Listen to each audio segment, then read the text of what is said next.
इरशाद हजरत हदियत हो रहा है, वक्त मेरे पास थोड़ा तंग हो गया है और उसका सबब यह है कि हमें कहीं और भी हाजिर होना है और ये हमारे दोस्तों को पता था। तो सूरह मुबारक आले इमरान की आयत इरशाद हो रहा है, फमन हाज्जका फीहि मिन बाद मा जाअका मिनल इल्म, इल्म आ जाने के बाद कट हुज्जती जिद्दियत अल्लाह को पसंद नहीं है। दलील अगर आ जाए तो दलील पर दलील आनी चाहिए, दलील पर आवाज ऊंची नहीं होनी चाहिए। चीख कर बात करना दलील नहीं होती, ऊंची आवाज में बात करना दलील नहीं होती। और याद रखिए कि तलवारों की बुनियादों पर, बाजुओं की बुनियादों पर, लश्करों की बुनियादों पर जंगें नहीं जीती जाती। जंगें जीती जाती हैं दलील की बुनियादों पर। लंबी लंबी जंगें चलेंगी, सालों मार के चलेंगे, मगर वो जंग मुमकिन है इंसान हार जाए। मगर एक ऐसा अंदाज है कि जो जंग के जीतने और हारने का सही मफहूम रोशन करता है। आप आमादा हैं तो एक जुमला कह दूं, अपनी इस बात पर दलील दे दूं। नबी ने 80 जंगें लड़ी, मगर किसी जंग के लड़ने पर अल्लाह ने नहीं कहा कि तुम्हें हमने फतेह मुबीन दे दी। 80 जंगें सरकार ने जीती और सरकार से 80 जंगें और सरकार पर तहमील की गई, यानी नबी ने इब्तदा नहीं की, सरकार कहीं लड़ने नहीं गए। जितनी भी जंगें हैं सारे मदीने के करीब रही। जो दलील इस बात की कि हमला करने वो आए थे, नबी जवाब देने बाहर गए थे। सरकार ने कभी जंग नहीं की। मैं एक जुमला मेरा तकरारी ना हो जाए कि नबी ने कभी तलवार हाथ में नहीं ली। रहमतुल लिल आलमीन के हाथ में तलवार जश्ती नहीं है। सलवात पढ़े जरा मोहम्मद व आले मोहम्मद।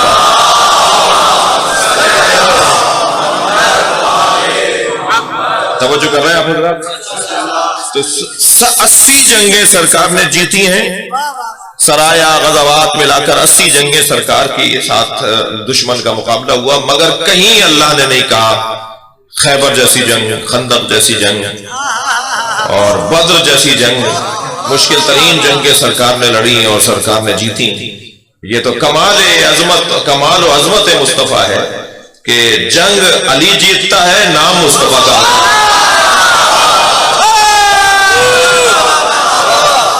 इतनी ऐसी मुश्किल जंगें। अब आपका मिजाज मुझे लग रहा है कि एक जंग का मंजर दिखा दूं आपको कि जो जंगें हजरत ने लड़ी और जिन जंगों में हजरत ने मैदान में उतरे और आपने वो सारी जंगें, खासतौर पे जंग बद्र पहली जंग, और इस जंग के अंदर मौला अली की उम्र 20 साल की थी और 20 साल का जवान नबी के लश्कर का परचमदार, नबी के लश्कर का परचमदार 20 साल का जवान। तो पहला पैगाम तो यही ये देता हुआ गुजर जाऊं कि खबरदार ये ना देखना कि जवान है या बच्चा, ये देखना काबिल है या नहीं। काबिलियत मयार।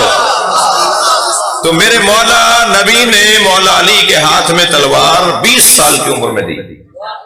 तो दुश्मन ने पहले तो ये प्रोपेगेंडा करना शुरू किया कि जवान है, बच्चा है, कमसिन है जी। तो मौला ने जब मैदान में उतरे मौला और आपने 3 परचमदारों को वहां मारा।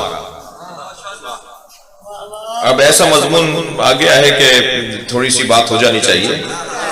मौला से किसी ने पूछा, या अली जब आप मैदान में उतरते हैं तो आपके पेश नजर क्या होता है? तो फरमान लगे, सरदारों को मारता हूं। सिपाही तो गरीब है, उन्हें मारकर क्या करना। सलवात पढ़ेंगे मोहम्मद व आले मोहम्मद।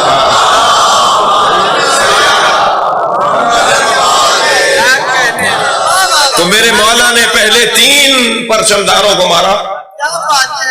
तो वो जो आवाज गूंज रही थी, वो जो बार बार कहा जा रहा था कि कमसिन है, तो फिर मेरे मौला ने एक रजज, एक खुतबा दिया मैदान में।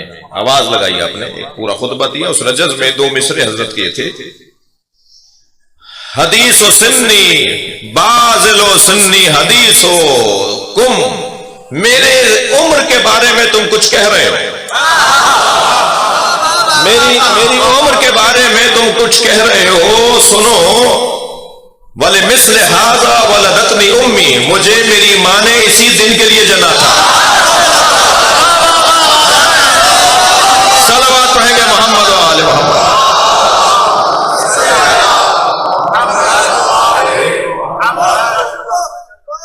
सरकार को ये तो जंगे बद्र में बड़ा मौला उस जंग को जीत कर आए। आपने 18 बड़े सरदार इस जंग के अंदर मारे और ये जंग बिनाम अली तमाम हुई। और फिर जंगे जो है वो ओहद आया। ओहद के मैदान में जो कुछ हुआ वो तारीख का अजीब दास्तान है। और ये बात भी कहता हुआ गुजरूं कि जंगे ओहद में जिन लोगों ने मैदान छोड़ दिया और मैदान छोड़कर भाग गए, तो वो भागने की दास्तान को हमें पढ़ना चाहिए ताकि हम भागने वालों में से ना हो।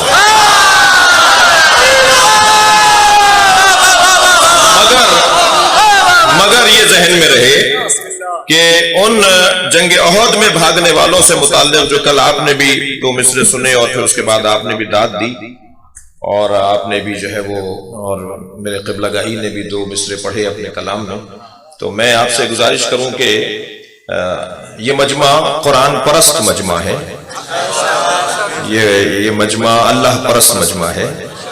ये मिंबर सलूनी की शबी है, ये मिंबर इल्म फैलाने की जगह है, ये मिंबर जो है वो हल्की बात करने की जगह नहीं है। लिहाजा किसी और मैदान के बारे में तो आप कुछ भी कह लीजिएगा, मगर मैदान ओहद में जो गए और वापस आए उनके बारे में सूरह मुबारक आले इमरान की आयत नंबर 155 के अंदर बहुत वाज़ेह ऐलान है, लक़द अफ़ल्लाहु अन्हुम इन्नल्लाह गफ़ूरुर रहीम। अल्लाह ने उन्हें माफ कर दिया था। तो अल्लाह जैसे माफ कर दे, उम्मत को उस पर बात नहीं करनी चाहिए। लिहाजा सहाबा इकराम की तौहीन, उम्महातुल मोमिनीन की तौहीन, खुलाफाए सलासा की तौहीन करना शरन हराम है। यह सिर्फ नारा नहीं लगाना, अमल करके भी दिखाना है। इस पर प्रैक्टिस करनी है। सलवात पढ़ रहा मोहम्मद व आले मोहम्मद।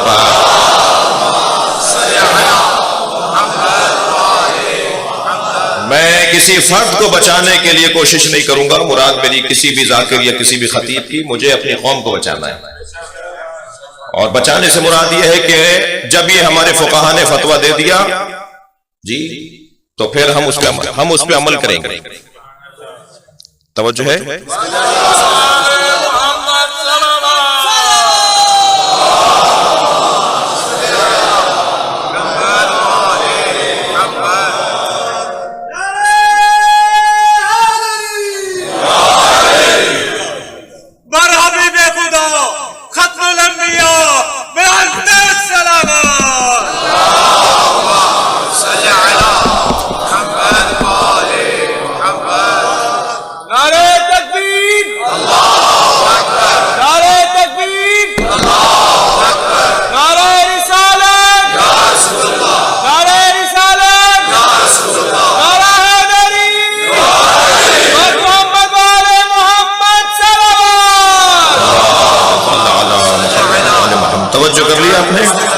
तो जंगे ओहद में तो ऐसा हुआ, और फिर जंगे ओहद के बाद जंगे खंदक सामने आई।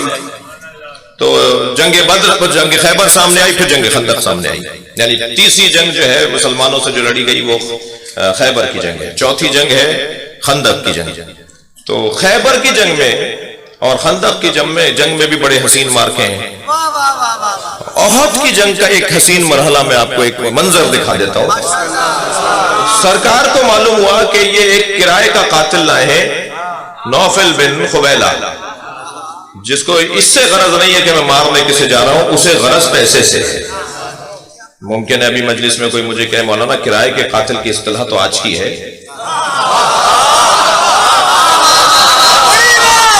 ये किराए के कातिल की इस्तिलाह तो आज की है, मिजाज पुराना है। थके तो नहीं बैठे आप? ये पहले भी होता आया है कि लड़ने के लिए और मारने के लिए लोगों को पैसा दिया जाता था कि तुम जाके किसी को कत्ल करके आ जाओ। आज भी कुछ इसी तरह से हो रहा है जी। और बहरहाल बहुत उसकी जरूरत है, तवज्जो की जरूरत है और मामलात को समझने की जरूरत है। नौफल बिन खुबैला नामी एक किराए का कातिल लेकर आए और उसका बड़ा नाम था, वो एक वार के अंदर जो है वो 2-3 आदमियों को कत्ल कर देता था, एक तलवार के इशारे में 3 आदमी गिरा देता था, इस अंदाज का आदमी था। सरकार को जब मालूम हुआ कि नौफल बिन खुवैला भी वहां आया हुआ है, तो सरकार ने अपने दोनों हाथों को उठा के दुआ फरमाई, और दुआ ये फरमाई, अल्लाहुम्मा इक्फिनी नौफला, या अल्लाह मेरी उम्मत को, मेरे मुजाहिदों को नौफल से महफूज रख। ये आवाज दुआ की मौला अली ने सुन ली। जंग आगे बढ़ने लगी। कुछ देर के बाद सरकार एक बुलंदी पर जाकर एक कुछ टीले पे खड़े होकर कुछ देखने लगे, तो दूर से मौला अली की आवाज आई, या रसूलल्लाह आप क्या देख रहे हैं? फरमाया कि मन ले इल्मिन बिनौफला, किसी को पता है नौफल कहां है? तो मौला ने वहां से आवाज देकर कहा, या रसूलल्लाह मैंने उसी वक्त मार दिया था।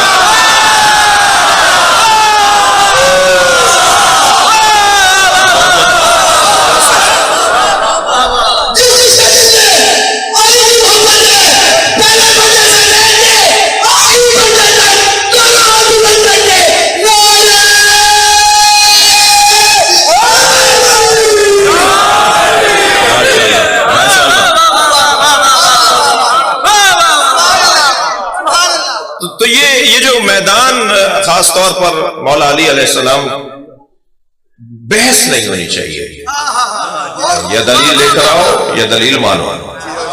अल्लाह कट हुज्जतियों और बहस और मुबाहिसा करने वालों को, लड़ने और लड़ाने वालों, कितनी जंगें सरकार ने लड़ी, 80 जंगों में कामयाबियां। जंगे ओहद भी नबी माज़अल्लाह मुसलमान हारे नहीं, मुसलमान जंगे ओहद हारे नहीं। हारने का मफहूम और जीतने का मफहूम इस्लामी जिहाद की तारीख से समझने की जरूरत है जी। मांगा तो यजीद ने हुसैन से हाथ था, हुसैन ने सर दे दिया। बताओ यजीद जीता या हुसैन जीते? सरदाद नदाद दस्त यजीद, सर दे दिया मेरे मौला ने, मगर हाथ नहीं दिया यजीद के हाथ में। सरदाद नदाद दस्त यजीद, हक्का के बिना इला इला हुसैन।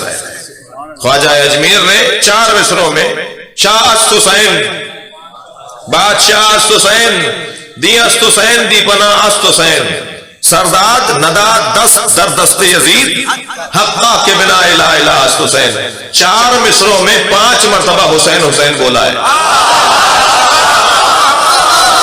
पहले 2 मिसरों में 4 दफा, 2 दफा, और आखिरी मिसरे में 1 दफा, और तीसरे मिसरे में क्योंकि यजीद का नाम आ रहा है तो हुसैन का नाम नहीं लाया।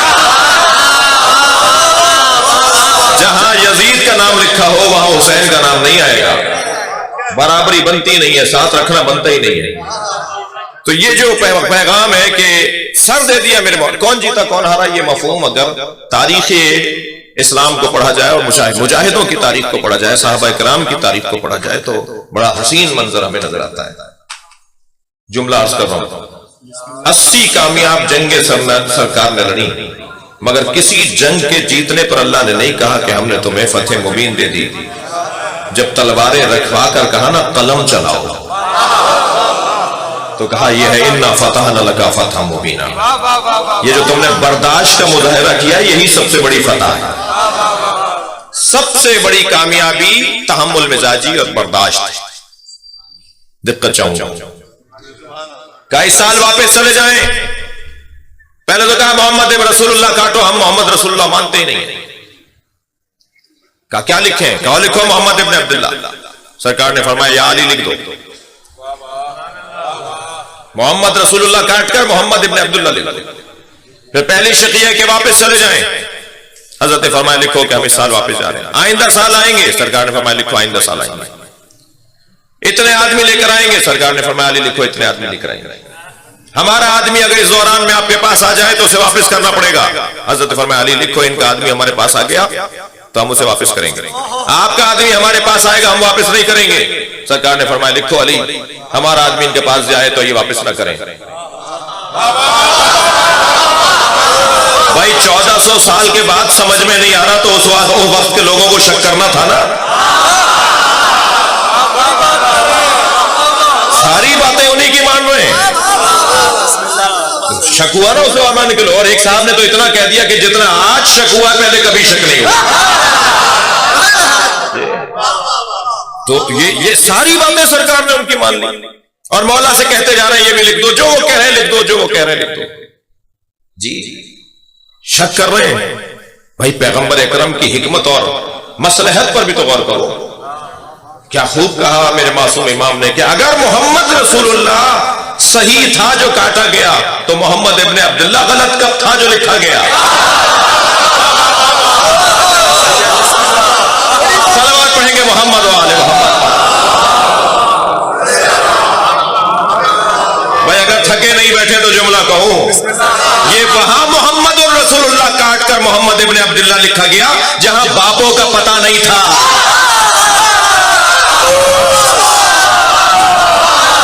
सलावत पढ़ेंगे मोहम्मद वाले मोहम्मद।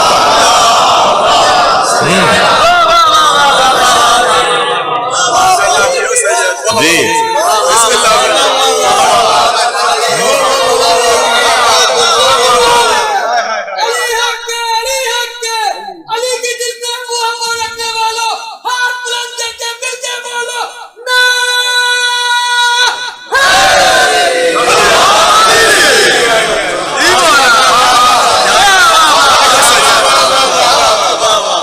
फरमाया इस साल वापस चले जाओ।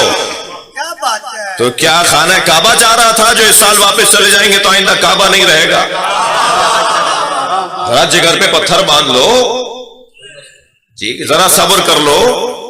अगर आज ये काम नहीं हो रहा तो कल अच्छा हो सकता है जी। वापस चले जाओ, आइंदा साल आएंगे, आइंदा साल आएंगे, इतने आदमी लाएंगे, इतने आदमी लाएंगे। हमारा आदमी आपके पास आएगा तो वापस करना पड़ेगा, वापस करेंगे। इसलिए कि जो हमारे पास आ गया उसे मुसलमान बनाना तो हमारा काम है।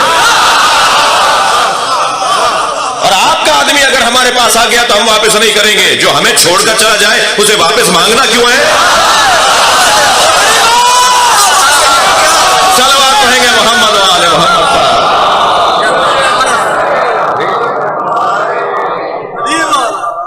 फतह मक्का नहीं, सुलह हुदैबिया।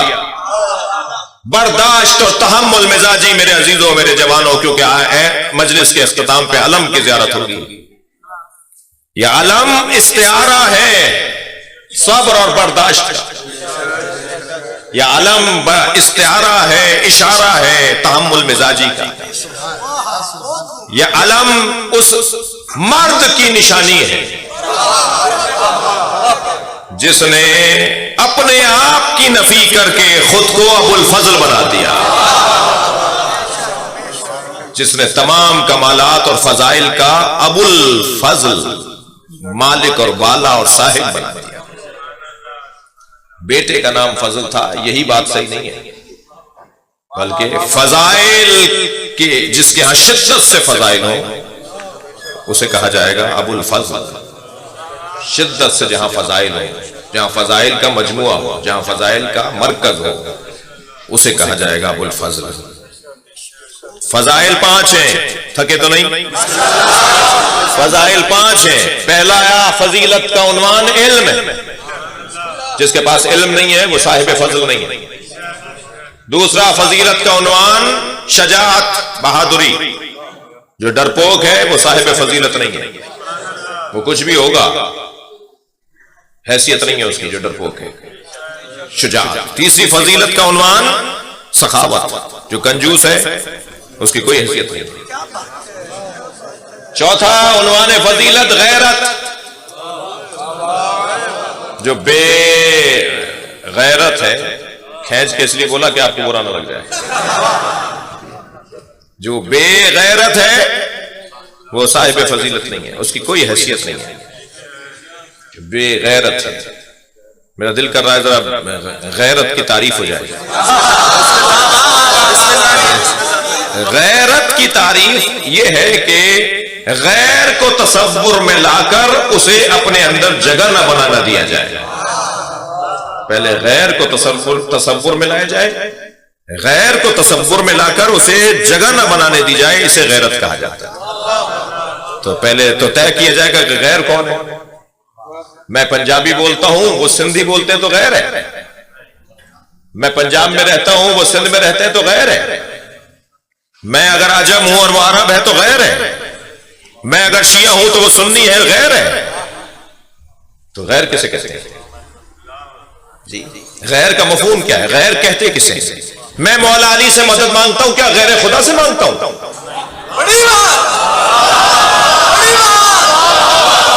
भाई थोड़ा सा गर्दन हिला दीजिए, बात जा रही है। मेरा तो यही स्टाइल है बात करने का। सलवात पढ़े जरा मोहम्मद वाले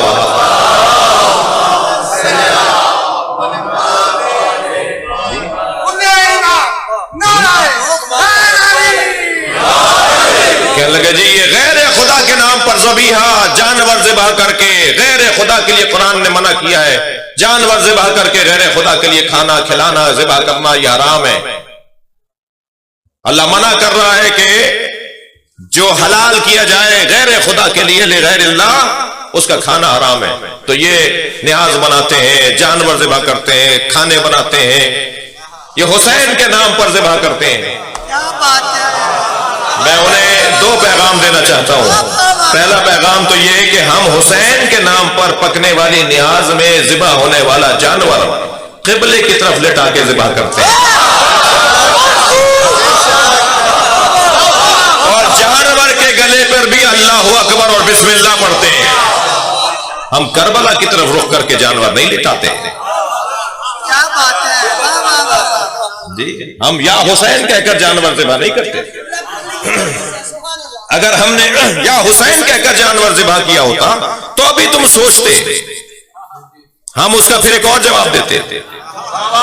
लेकिन याद रहे कि हम जानवर, वो जवाब नहीं है। जवाब यही है कि हम क़िबले की तरफ रुख करके जानवर को ज़िबा करते हैं, अल्लाहु अकबर और बिस्मिल्लाह कह के जानवर ज़िबा करते हैं, और जब अल्लाह के नाम पर कर देते हैं, खिलाते हैं हुसैन के नाम पर।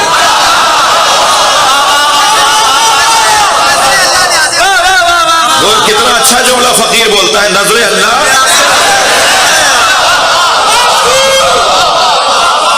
सलवात पढ़ेंगे मोहम्मद वाले मोहम्मद।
तवज्जो कर लिया आपने?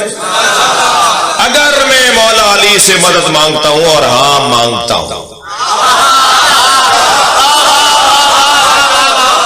तो अली से मदद मांगना गैर खुदा से मदद मांगना है। अगर अली अल्लाह का गैर है तो फिर अल्लाह का कौन है?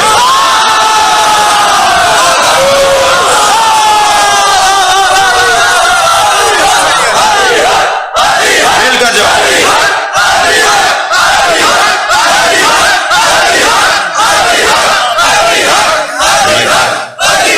बुलंदतर सलवात पढ़ेंगे।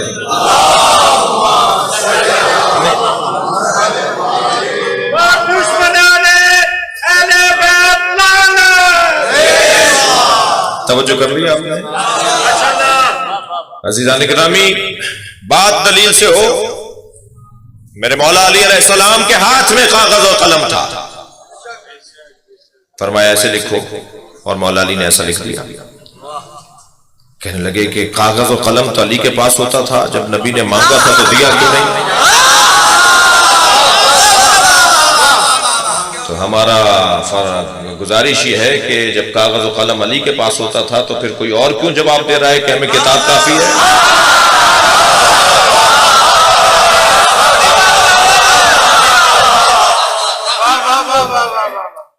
अच्छा, फिर जब आपकी हुकूमत आ गई तो आपने फलक क्यों नहीं ले लिया? जब आपकी हुकूमत आ गई तो वो जो तफसीर कुरान लिखी थी वो क्यों नहीं पेश कर दी? जब आपकी हुकूमत आ गई तो आपने वो काम जो आपको करने थे और आपसे नहीं करने दिए गए तो आपने खुद क्यों नहीं कर लिए? तो एक जुमला कह के आगे बढ़ूंगा। अली उस हाकिमे इस्लाम को कहा जाता है जो अपने इख्तियार अपने मफाद के लिए इस्तेमाल नहीं करता।